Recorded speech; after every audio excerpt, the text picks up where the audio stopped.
À l'occasion de la présentation aujourd'hui à l'Elysée d'un vaste plan pour relancer l'industrie en France. Nous en parlions dans le journal il y a quelques minutes. Pour aller plus loin, je reçois Jean Botti. Bonsoir. Bonsoir. Vous êtes le directeur général délégué technologie innovation chez EADS. Vous étiez ce matin à l'Elysée pour ce véritable show à l'américaine. Vous allez nous raconter. Gilles Babinet, bonsoir. Bonsoir. Vous êtes entrepreneur, multi-entrepreneur même, mais vous êtes à la tête d'une société spécialisée dans les hautes technologies. Vous êtes un champion du numérique et vous avez d'ailleurs présidé le Conseil national du numérique. François Decloset, bonsoir.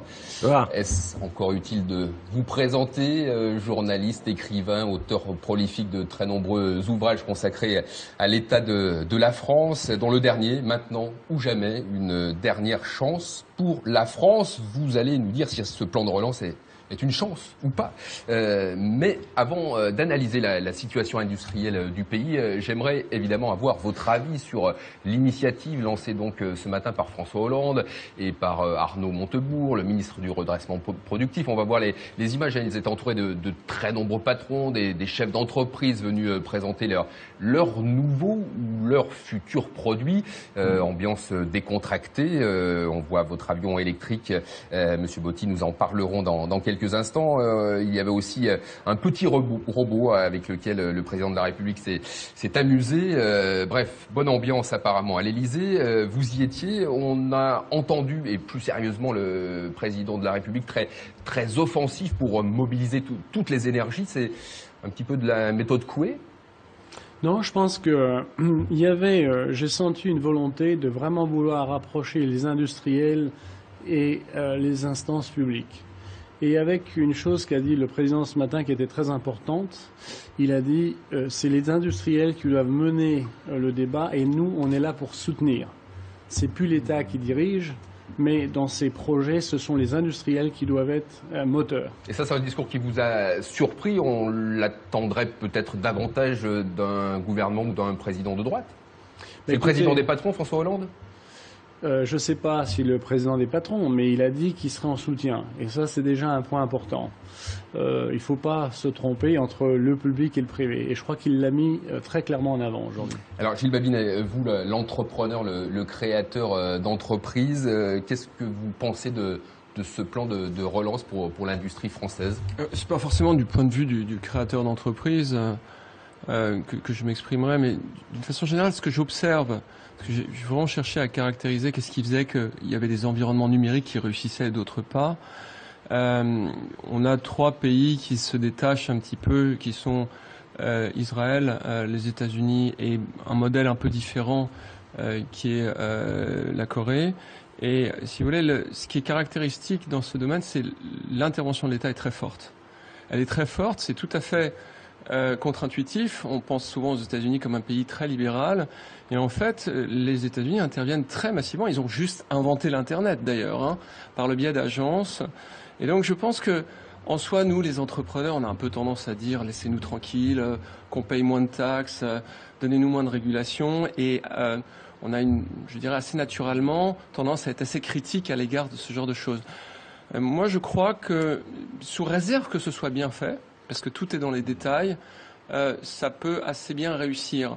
Il me semble que ce qui est important, c'est d'une part de vouloir le faire, mais d'autre part de comprendre les leviers modernes de l'intervention.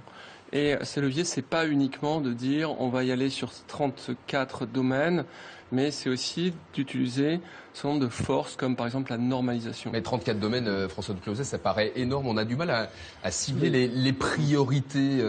Qu'en pensez-vous ? Je veux vous dire que quand on regarde les 34, il y a votre avion électrique, il y a des dirigeables, il y a le cloud, il y a l'hôpital numérique, il y a etc. Donc ça fait un peu inventaire à la Prévert. Mais en même temps, effectivement, c'est très chatoyant, ça nous ouvre des images sur l'avenir. Et je pense effectivement que l'État ne doit pas se contenter, au nom du libéralisme, de laisser les entreprises se débrouiller, les laisser se lancer, etc., qu'il peut intervenir. Et je dirais que ce qui me rassure dans ce que j'ai vu, moi je n'étais pas à l'Élysée, enfin, ce que j'ai vu et lu, c'est que là, il y a comme une deuxième stade des relations entre le pouvoir socialiste et les entreprises. C'est pas vraiment un pouvoir socialiste, c'est plutôt un pouvoir social-démocrate quand même.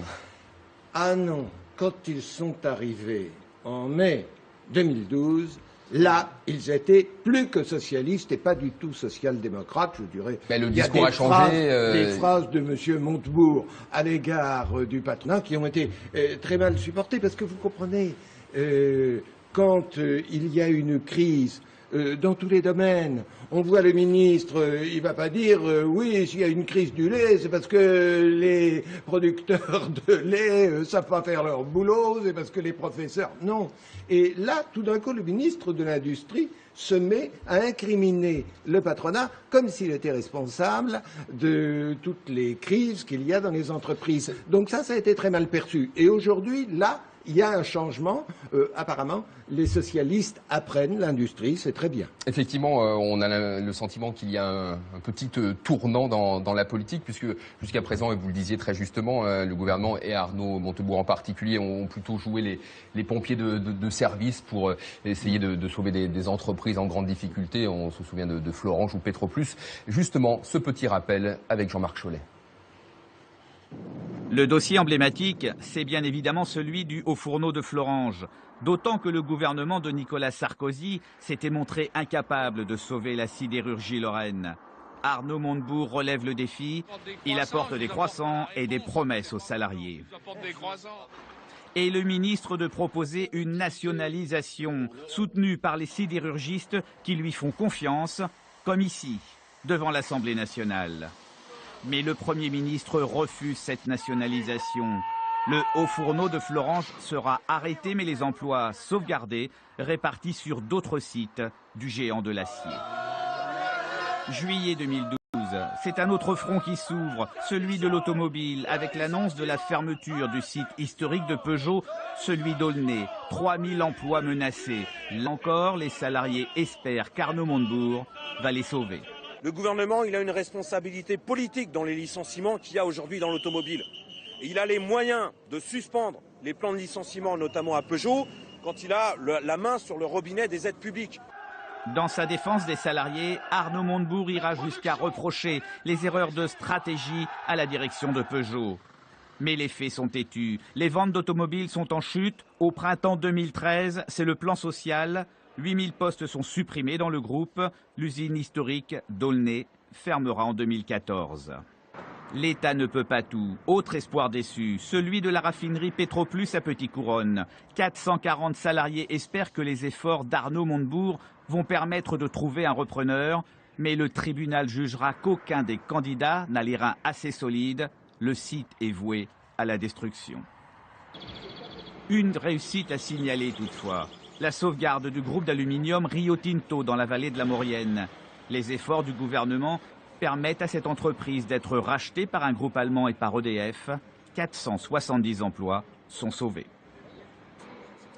Oui, effectivement, les tentatives de sauvetage des premiers mois du quinquennat n'ont pas vraiment été couronnées de succès, mais apparemment le gouvernement semble se concentrer désormais sur des secteurs qui ont de l'avenir. EADS est évidemment en pointe. Vous avez présenté aujourd'hui au président de la République votre avion électrique. Nous allons voir des images. En quoi cet avion électrique peut représenter en partie l'avenir de l'industrie de notre pays ? Alors, il y avait deux avions. Il y en avait un qui était l'hybride électrique, 100 places, un avion régional, dans un marché qu'aujourd'hui, nous, on ne domine pas, qui est dominé par les Canadiens, Bombardier, par les Brésiliens, Embraer, et puis il y a des pays émergents qui arrivent. Et nous, aujourd'hui, il nous faut maintenir notre position de leadership et préparer les technologies de nos mains pour être capables, justement, d'accroître nos parts de marché et sauver nos emplois et même accroître nos emplois. Alors, comment faire ça ? C'est compliqué de faire un avion tel que celui-là. Si on veut avoir un premier prototype qui sort dans les années 2030, avec des normes de dépollution, d'économie de carburant, de bruyance qui sont extrêmement sévères, il faut créer la feuille de route et il faut commencer pas à pas. Mais donc, vous avez besoin de l'État pour ça ? Alors, EADS, vous êtes assez grand pour gérer ça tout seul, non ? Oui, mais alors, il y a une chose qu'on peut faire ensemble. Aujourd'hui, ce petit avion qu'on a décidé de créer, en formant une petite start-up nous-mêmes, mais qui sera dépendante de EADS, c'est à la fois un avion d'entraînement de pilote, c'est l'avion totalement électrique, le petit que vous avez montré. Lui, on va le faire avec une usine école. C'est-à-dire qu'on va former nos ingénieurs et nos techniciens du futur avec une nouvelle usine numérisée. Et c'est En France ? En France, dans l'Aquitaine, dans la région de Bordeaux. On a déjà choisi le site. Et on va prendre 6 grandes écoles, Supaéro, l'INSA, il va y avoir l'école des moteurs de Poitiers et d'autres. Et avec ça, on va faire ce petit avion électrique. Et on va... Allez-y, finissez votre phrase. On va avoir besoin des supports publics dans des organismes tels que le COA et d'autres, justement pour se rallier avec nous. J'aimerais avoir l'avis de François Decloset. Vous vous souvenez quand le Concorde a été lancé, vous étiez très très sceptique. Bon, l'avenir ne vous a pas forcément en France qui, en donné tort. 1975, a expliqué pourquoi le Concorde serait une Alors, catastrophe. on ne parle pas du Concorde, mais économique. Et justement, et l'avion électrique, vous y croyez? L'État a raison de s'intéresser à cet avion? Ce qui est intéressant dans ce qui est fait aujourd'hui, c'est que l'État met très peu d'argent. Pour tout ce plan, 3,5 milliards, non mais c'est rien du tout. C'est-à-dire que 90% de l'apport devrait être fait en argent privé. Et ça me rassure, parce que y a beaucoup de ces projets très séduisants aujourd'hui qui ne correspondront pas au marché, qui ne pourront pas être poussés à bout, à condition qu'il y ait la pression du marché, donc que ce soit de l'argent privé. Parce que si c'était de l'argent public, bon, on referait le coût du Concorde. Donc là, c'est une bonne chose. Donc on n'a plus rien à voir avec Non. ce qui se passait dans les années 60-70, avec les plans, les projets d'État de Gaulle, Pompidou. Non. Indiscutablement, la plupart de ces opérations viennent de l'industrie, comme la vôtre.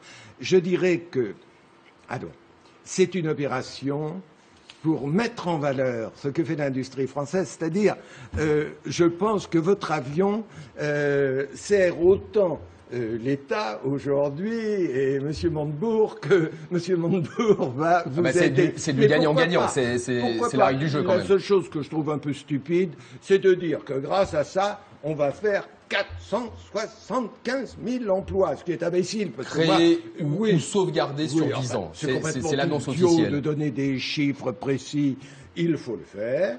Et puis, on verra à l'arrivée ce qu'on a pu faire. François Decloset, j'aimerais donner la parole à Gilles Babinet qui est à vos côtés.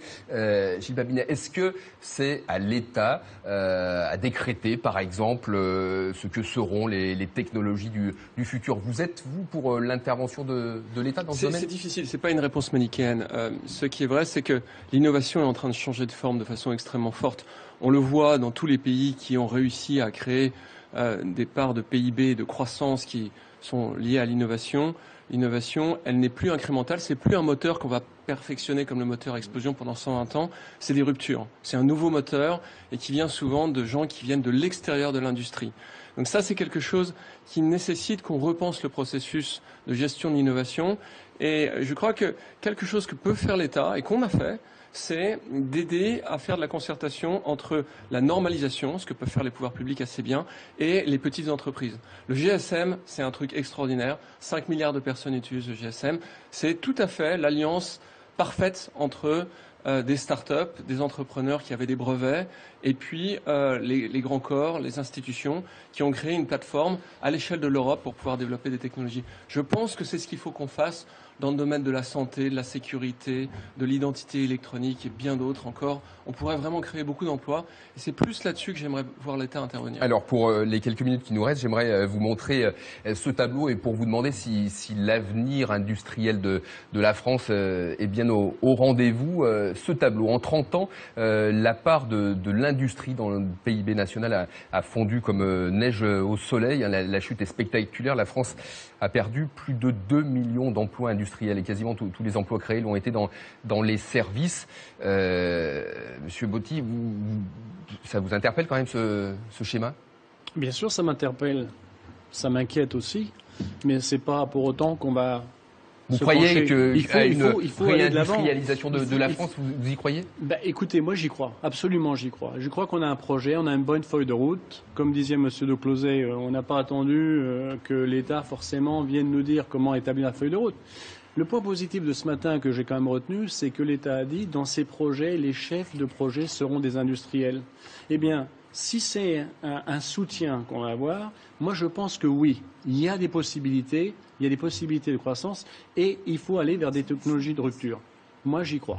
François de Closets, vous y croyez? Attention, une politique industrielle, ça doit d'abord être une politique au service de l'industrie et des entrepreneurs. Et aujourd'hui, être entrepreneur en France, c'est vraiment pas drôle. Être entrepreneur en France, c'est avoir trop de réglementations, c'est avoir trop de taxes, c'est avoir l'instabilité fiscale, c'est pas trouver les gens dont on a besoin, pas pouvoir s'en séparer. C'est quand on réussit, se faire accuser d'être riche et quand on échoue, se faire écraser.